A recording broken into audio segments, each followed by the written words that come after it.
ಬೆಟ್ಟವನ್ನು ಹತ್ತುವಾಗ ಮಾಡಬೇಕಾದ ಪ್ರಾರ್ಥನೆ ಏನು ಅಂತ ಕೇಳಿದ್ದಾರೆ. ಈ ರೀತಿಯಾಗಿ ಪ್ರಾರ್ಥನೆಯನ್ನು ಮಾಡಬೇಕು.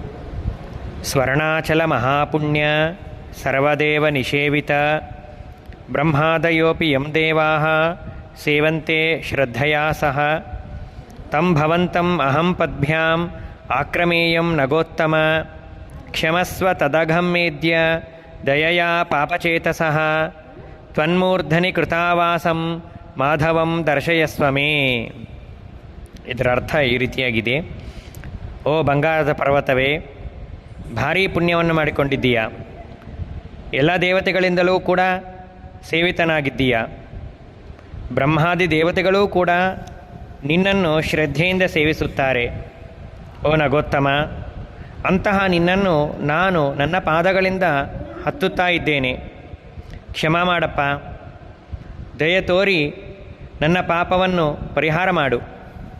ನಿನ್ನ ಹೆಡೆಯ ಮೇಲೆ ವಾಸವಾಗಿರುವಂತಹ ಆ ಮಾಧವನನ್ನು, ಆ ವೆಂಕಟೇಶನನ್ನು ತೋರಿಸು ಎಂಬುದಾಗಿ ಪ್ರಾರ್ಥನೆಯನ್ನು ಮಾಡಿ ಬೆಟ್ಟವನ್ನು ಹತ್ತಲಿಕ್ಕೆ ಪ್ರಾರಂಭವನ್ನು ಮಾಡಬೇಕು. ನಮಸ್ಕಾರ.